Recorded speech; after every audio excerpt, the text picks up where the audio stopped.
Hey everybody, Griffinlobster coming at you in glorious full screen 480p because I downloaded Windows 8.1 and now my webcam software doesn't work. Yay! The joys of using a PC for stuff that isn't strictly business. Enough of that.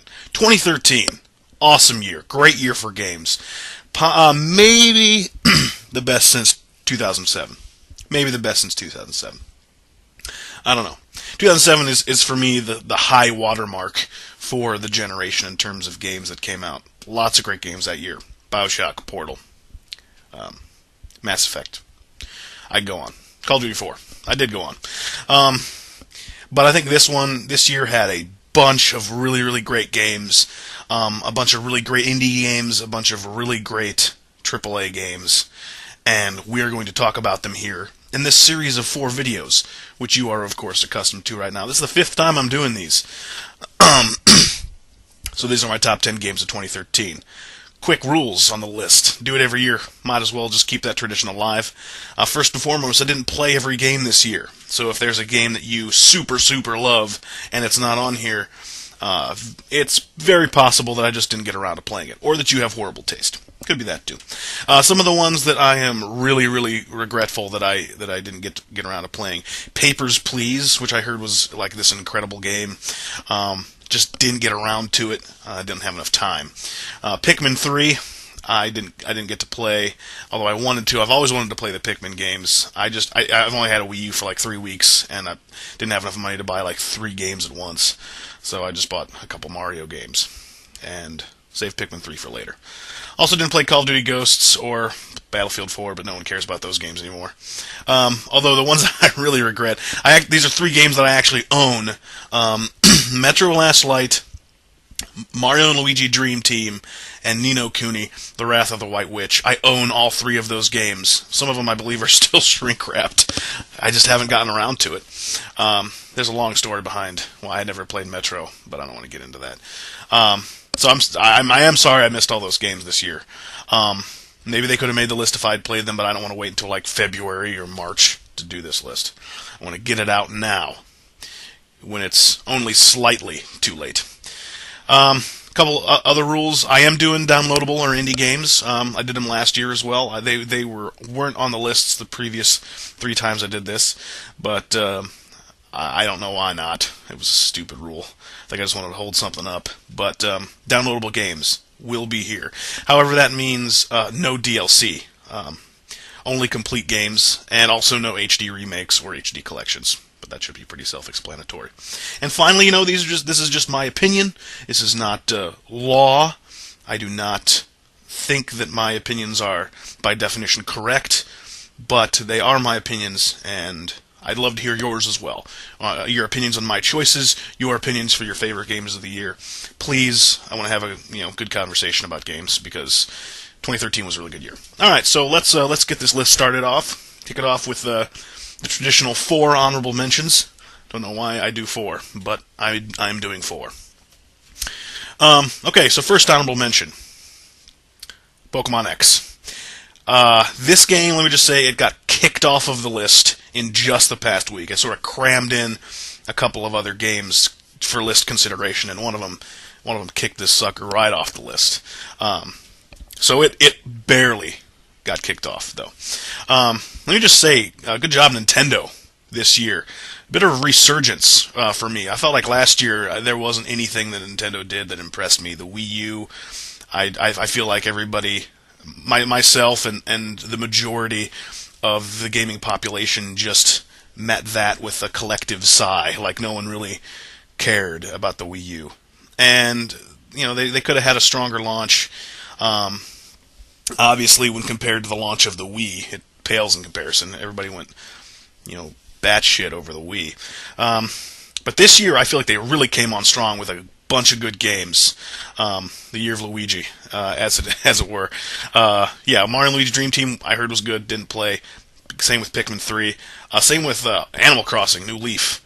A lot of people loved that game. And then there was, the new Luigi's Mansion game, new Super Mario, not New Super Mario Brothers, Super Mario 3D World, and Pokemon X, or Pokemon Y. I flipped a coin to decide which one I was going to get, by the way. So yeah, really good year for Nintendo, I think. Let me just say that this game deserves a lot of credit, deserves to be in the honorable mentions, because if for no other reason, it made me love Pokemon again. I haven't played a Pokemon game since the 3rd generation. Or, I guess that's not true. I think Leaf Green came out after Generation 3.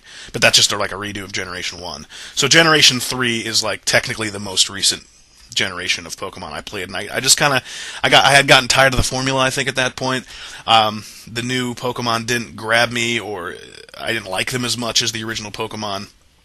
And I think this game helped me see that it's not all about the original 150 being the best. It's what really got you into it at the end of the day was that battle system, the leveling up and evolving of your Pokemon, trading, battling. It's the whole thing. Everyone knows the Pokemon formula. It's not like I need to explain it to you. What made me get this one? Peer pressure, first of all. A lot of my friends were playing it, so I decided, better go check it out. Plus, those 3D fully animated battles just look so cool, and it's such a breath of fresh air to the franchise that had used just basically mostly immobile sprite images beforehand, and particle effects, and a great step in the right direction in terms of the graphics for the series. I love the look of the overworld too, and great 3D effects on here too in the 3DS. Also, I really appreciate that the dueling system was made effortless. I mean, last time I played Pokemon seriously, you had to hook 2 Game Boys up with a cable to duel a friend. Now you can just duel them over the magical internet, or duel random people and get your butt kicked by kids from Sweden all the time. I don't know. They love Pokemon over there, apparently. But yeah, I love the dueling system. There's a bunch of intricate stuff in here. A lot of deep play for people who really love Pokemon, love like the hardcore lovers of Pokemon. I love the experience sharing thing that they added to this game. Although, again, for the hardcore people, if you hate that, if you think it dilutes the franchise, you can turn it off. I thought it was great because it reduced grinding. Unfortunately, I just never finished the game. Just got bogged down with all the other stuff that came out this year. But, I mean, Pokemon X, Pokemon Y, seriously good games.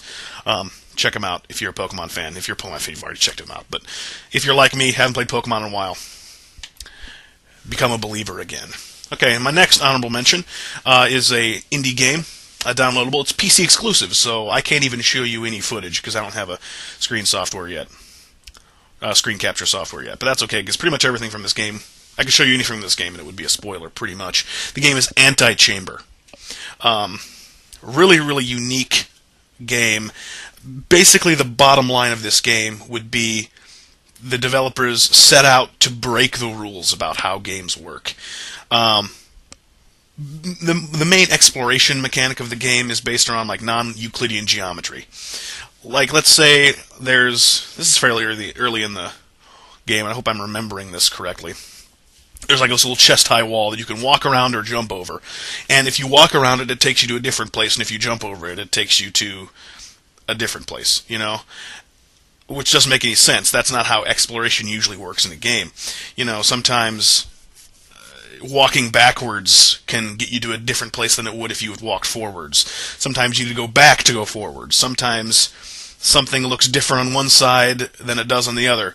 And it definitely, you have to rewire your brain to think about how to explore this game, and the world constantly loops around back in itself, so you'll keep finding yourself back where you thought you just were, and you'd think that it could get frustrating, but the game is very understanding, and it encourages you 100% of the way. And I don't want to say how, but there are these little screens that you can see, and I don't want to spoil any of those.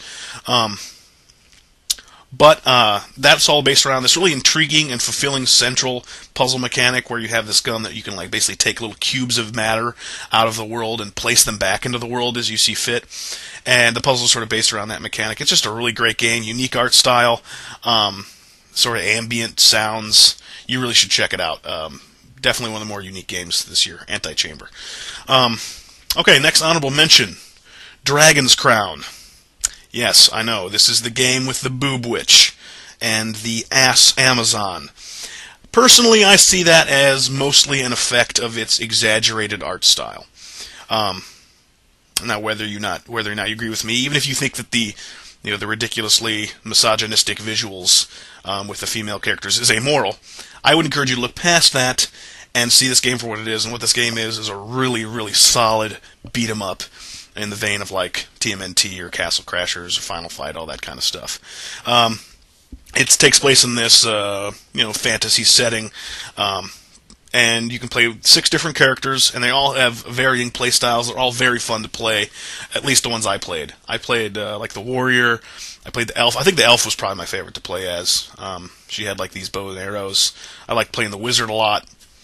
Just a lot of really cool different abilities that these characters have, and they work by themselves and with each other in really exciting ways that you can discover as you go through the game. I think the art style here is gorgeous. Misogynistic player character designs notwithstanding. I think the game also has really, really great music. Fits the feeling really, really well. Also, this game has loot. Love any game with loot. Grades it on like an E to S scale. S, A, B, C, D, E, and it's really cool. Once you get the loot, everyone who's playing shares it, and then you can divvy it up. A lot of times, if you get like an A rank loot or an S rank loot, only one character type can use it, and so it's sort of a little bit of luck there. And then you can sell your loot off later for money. It's a really, really cool mechanic. I love any games with loot. So it's great 1-player, it's great 2-player, it's great 4-player. Oddly enough, though, I think it's strictly couch co-op until you reach a certain point in the game by yourself, which is really goofy and weird. I don't know why they did that. But Dragon's Crown flew under a lot of radar, flew under a lot of people's radar, and I think it's going to, unfortunately, be mostly remembered for its ridiculous art style. But I think if you look past that, you find a really, really fun game, if maybe a little shallow. And my last honorable mention is the Swapper. In a year of great indie titles, I think this one is definitely going to fly under the radar. Everyone's going to be talking about, Brothers and Papers, Please and stuff like that. But I played the Swapper, and I am absolutely glad I did. It's a great little puzzle game. It's a 2D puzzle game where you have this gun that you can make clones. Basically, anywhere you can see on the screen, you can place a clone there. These clones mirror your actions, and I think you can place 4 clones at once, and as long as you have a straight shot at them, you can also switch with them. So whichever character you can switch which character you're controlling. And there's a great depth of puzzle to this. There's all different sorts of places the puzzles take you in this game, and lots of different ways the game encourages you to think. There's also an intriguing story. It questions the nature of what a soul means and its relationship with life and the value of life, and the end, no spoilers, leaves you with an interesting decision you have to make, sort of based around that theme. And I really think the Swapper is going to fly under a lot of people's radar, but you should check it out, because I really, really enjoyed it. Okay, so there were my honorable mentions. On to the list proper. Number 10, Tomb Raider. Major kudos, right, to Crystal Dynamics for this much-needed reboot of the Tomb Raider franchise. I always felt like Lara Croft before this game was less of a character and more of something to cosplay as. She was like boring and British and buxom, and like that was it. I never really felt like she evolved very much as a video game protagonist. Admittedly, I didn't play every single Tomb Raider game, but the last ones I played were very mediocre. But this game made me care about Lara Croft. It's sort of a reboot of the character. It's sort of her origins. She's much younger. She's naive. She's endearing. And in perhaps the most unsubtle way to endear the player towards the player character, this game just beats the ever-loving crap out of her, right? She finds herself in all these situations, emotionally and physically just scarred beyond belief. It's a little barbaric, but it works, and you really care about the endeavors of Lara Croft by the game's end. It's difficult near the end of the game when you're scaling up this tower to save your friend. and the wind's blowing all around, and it's really intense. It's hard not to feel something.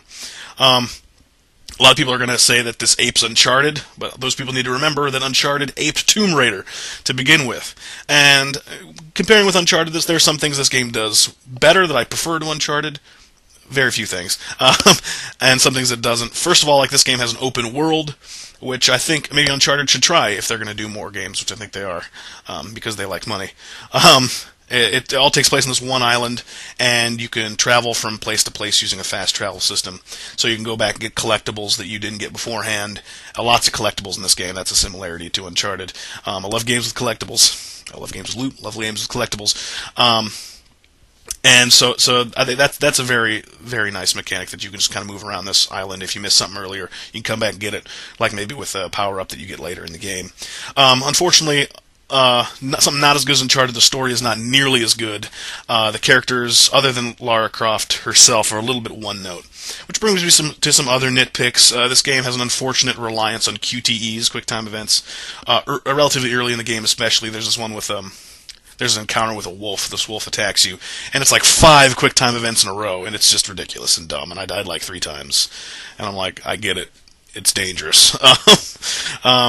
Also, something that needs to be addressed is this game's unfortunate relationship with ludonarrative dissonance, which is a buzzword I'll try not to say too many times in this top 10, but it was a buzzword this year. A lot of people talked about this. And ludonarrative dissonance is whenever a player character's motivations or traits fly in direct, are diametrically opposed to what the player themselves are making the character do. So, for example, you kill like an animal early in this game, and Lara's really sad about it. Then you kill your first human, and Lara's really sad about it. But after that, immediately after that, you're killing guys like dozens at a time, embedding your climax in their face, point blank range with incendiary shotgun rounds. Just brutal killing, and a lot of it. And it sort of takes away a little bit from the narrative of her finding her way in this violent world. Almost to its detriment. But again, those are tiny nitpicks. Doesn't take away from the fact that this is an excellent action game, and an excellent reboot to a franchise whose protagonist beforehand was pretty much just a midriff, an exposed midriff, and relatively large boobs. Good job, Crystal Dynamics. You did a good job with that game. All right. That was the very beginning of the list, and there is a bunch more to come. Got 9 more games, so stay tuned over the course of this week and then Monday of next week. I will be filling in my top 10. So stay tuned. Please share your opinions in the comments, and thanks for watching. Catch you next time.